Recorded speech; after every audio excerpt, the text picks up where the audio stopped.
Nagbabala ka bang bumili ng bagong motor? O galing ka sa 125cc na motor at nais mong mag-upgrade to 160? Gusto mo ay yung may eleganteng style, komportable, at may maluwag na posisyon sa pagsakay. Di pa huhuli pagdating sa technology at lalong-lalo na pagdating sa safety features ng motor. Narito at aking pakikilala ang bagong Honda PCX 160.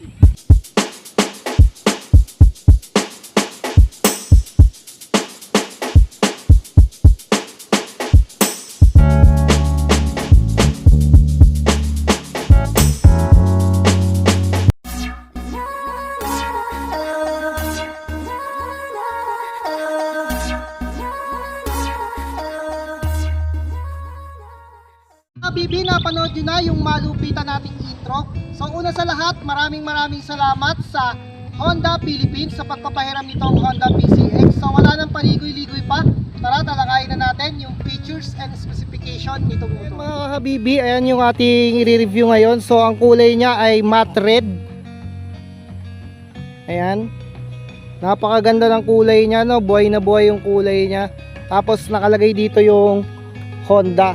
Tapos nakalagay pa rin dito yung HSTC, stands for Honda Selectable Torque Control. So nakalagay pa rin yung ganyan niya. Tsaka makikita nyo dito yung headlight niya at ay bukod tangi talaga yung design niya. Tsaka napaka-elegante talagang tignan. Tapos makikita nyo dito sa may bandang likuran yung pinaka curve niya, napakaganda din. Tapos banda dito, ayan, kung makikita nyo banda dito, naka-carbon siya, parang naka-semi-carbon yung gilid niya na kulay black.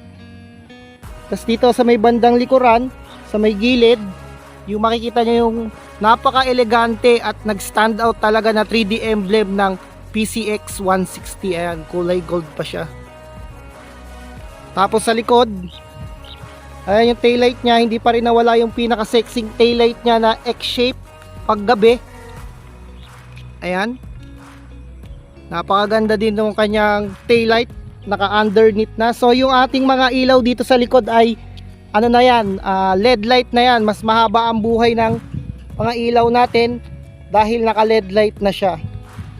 So sa tapakan naman niya, napakaganda. Ayan, tapakan nyo. Halos pantay na dito sa may pinaka-flarings niya. Tapos ginaganyan lang. Napakaganda yung metal dito, maganda din yung pagkaka-chrome.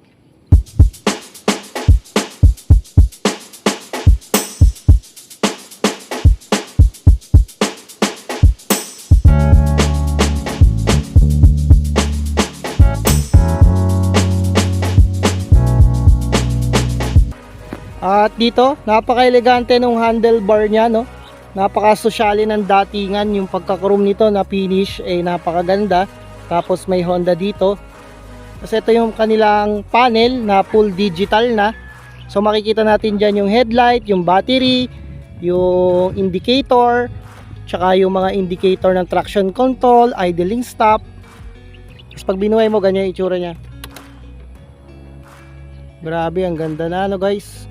Makikita mo naman dyan, may oras, yung kilometer mo, yung average, tas yung total kilometer. Tas pwede mo siyang iset sa HTC, yung Honda Selectable Traction Control nga. So kitang kita mo dito, napakaganda. Tsaka mga pindutan niya, ayan yung pindutan niya. Headlight, horn, tapos yung signal light. Tapos yung idling system nga na pag nakaganyan, naka-on. So pag tumigil ka sa traffic, mga 3 seconds or 2 seconds mamamatay yung motor mo. Igalaw mo lang ulit tong silinyador, mabubuhay na ulit yung motor mo. Pwede ka na ulit umandar. Mas ano yun, mas tipid sa gasolina. Pwede mo naman din i-off para tipid sa battery. Pero ito naman, habang umaandar ka, nakakapag-charge naman, kaya no problem. Kaya i-on mo na lang, no, mas maganda pa. Tapos sa kanyang side mirror, ayan, napakaganda ng side mirror niya. Visible na visible talaga yung nasa likod mo. Tsaka napakaganda din ng pagkaka-bend ng bakal sa kanyang side mirror. Ayan, oh. Ang kinaganda pa nito, yung brake fluid niya, kita nyo? Kitang kita yung brake fluid niya, napakalinaw. Kitang-kita mo dyan kung ubos na yung brake fluid niya at makakapag-add ka na kagad ng brake fluid pag kulang na. Yan mga kabibi, punta naman tayo dito sa kanyang fender, tsaka fender sa likod. Ayan, napakahaba. Pag tumatalsik, ayan dito, napakalaki ng cover niya sa likod na dito lang tatalsik, easy to wash. Tapos yung kanyang front shock, ang ganda ng kulay. Tapos hindi siya basta front shock na basta na lang ang disenyo, talagang may style pa talaga siya dito, napakaganda. Tingnan nyo guys, oh. Tapos mapapansin nyo yung Y-shape niya na mugs. So 14 inches po yung mugs niya sa unahan at 13 inches sa likod. So ang tire size po nito ay 100 by 70, ay 110 by 70. So ito po, IRC po ang tatak nitong gulong na to, kaya maganda na rin, no? Okay na siya, parang ano to eh, parang halos hard soft compound siya, parang Pirelli na ang datingan. Tapos dito naman sa likod, ayan, ganun din po, IRC din po siya, 13 inches. Ang tire size po niya ay, anong tire size nito? Ayan, ang tire size nito ay 130 by 70. Tapos makikita niyo sa tambucho niya, ito yung tambucho niya, oh, heat guard niya. Ang kinaganda pa nito, so may cup sa dulo na white, naka chrome, so napakaganda. Tsaka mapapansin nyo ito, ang ganda talaga lagi ng mga ganito nila, oh, kapal. Tapos ayan, sa likod, pag may backride kayo, dito lang siya kakapit. Ayan, nasa pinakailalim yung hawakan niya, dito lang kakapit yan eh, oh. Ang ganda. Tsaka pag umuulan, syempre ang ulan, hindi yan basta-basta papasok sa ating box. Dito, dadalo yan dito, simula dito. Ang purpose pa niyan ay napakaganda. Pag may putik na dito, talagang dyan natatapon yung tubig, malilinis. Paano guys? Kaya napakaganda nung pagkaka-design dito sa PCX na to. Ayan, pagdating naman dito sa kanyang disc brake, naka ABS na po siya, tapos naka Nissin caliper. Sa likod po ay naka disc brake na rin po siya, kaso hindi pa siya naka ABS. Tsaka equipped na rin po siya ng ESP. No, nabanggit na naman natin kung ano yung ESP, so mas tipid yan sa gasolina dahil FI na rin yan. At environmentally friendly pa. Grabe, ang ganda talaga ng PCX na logo. Nag-stand out talaga siya dun sa PCX logo na. Tapos ang pansin ko dito, no, pag umuulan nga pala guys, yung pagkamat niya pag nababasa, tumitingkad.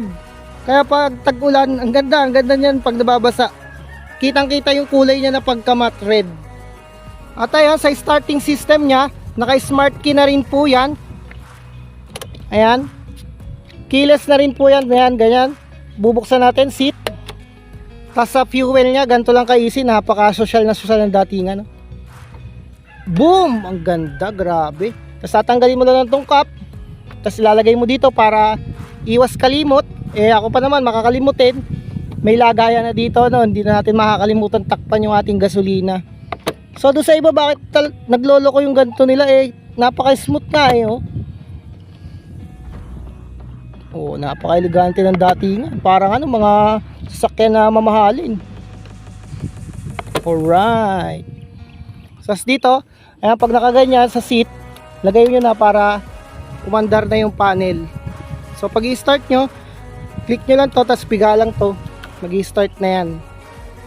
So napansin ko lang pala din dito, maganda sana Honda Philippines kung may pass switch dito.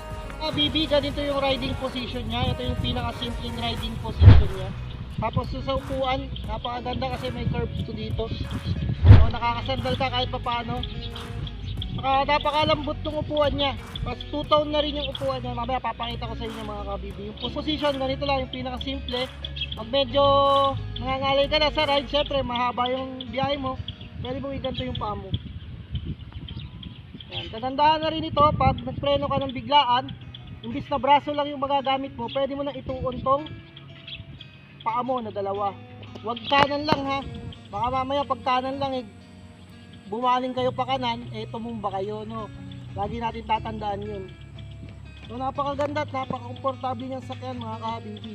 Sabi ko nga kanina, ayan, two-tone yung ating upuan. Ito, sigurado makapit to sa pitan pag nakasakay.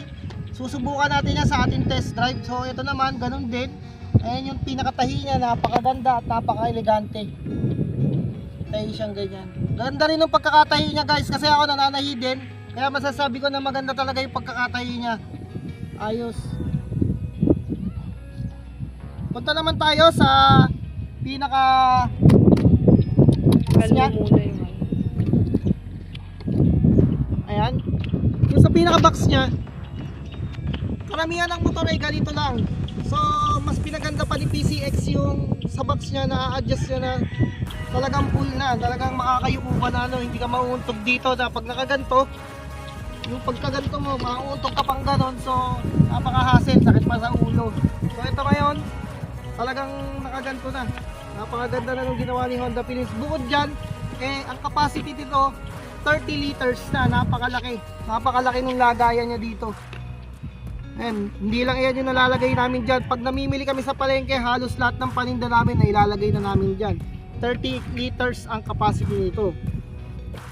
At yan nga pala, yung sa gas tank nito ay 8.1 liters.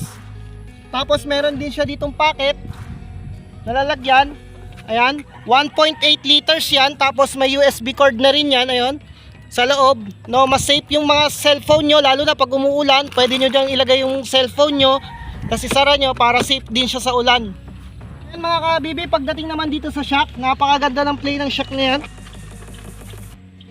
Ayan, napakatalbog talaga ng shock nya. Lalo na pag sa mga lubak, ang ganda ng play nitong shock na to. So mas pinataas yata nila to ng 10mm. So mas mahaba na siya ngayon. Bibi, napakaganda din ng kanyang end cap na handlebar. Tapos yung kanyang hand grip, ganda talaga nilang gumawa ng hand grip na makapit sa kamay. Kahit hindi ganun kadaming curve, talaga namang makapit talaga siya guys. Mga Bibi, check natin yung ilaw niya. So papakita ko sa madilim. Ayan yung kanyang ilaw, headlight. Ayan, naka-headlight na pala kanina. Ayan yung headlight niya pag high beam. Tapos signal light. Yung signal light niya, ayan, nandito sa taas, kaliwat kanan. Tapos yung hazard, may hazard na rin siya guys. Kaya elegante. Ang likuran, may letter X siya na shape na taillight. So napaka-slim nung pagka-taillight niya rito. Ganito naman ang itsura niya pag sa madilim na. Yun yung X. So pag pepredo tayo, papredo nga ako sa unahan. Pag pepredo tayo, makikita nyo mabubuo yung letter X. Patayin natin yung hazard. Ito yung sa likod niya pag naka-brake light. Ayan, isa pa. Yan. At syempre, bago natin makalimutan, subscribe natin yung ating channel na J-Code Motovlog. Click nyo lang po yung subscribe button at hit nyo rin po yung bell icon para ma-notify kayo pag may mga bago tayong review or pag may mga bago tayong review.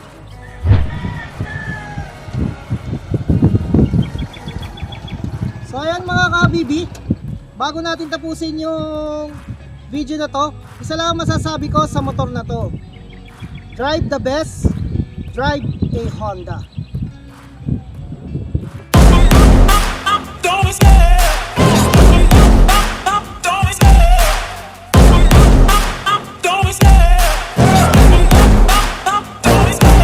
Love the chase and the hunt, and I set the pace when I'm running. I always take what I want and I always give it 100. Don't need a bank, no I'm funded. Play the game like it's nothing. I'm always thankful for something. Don't take for granted, stay humble. Now wake up, it's time to look at the enemy. Look in the mirror if he is no friend to me. It's not working out, maybe it's the chemistry. It's time to break up so I can make a better me. Better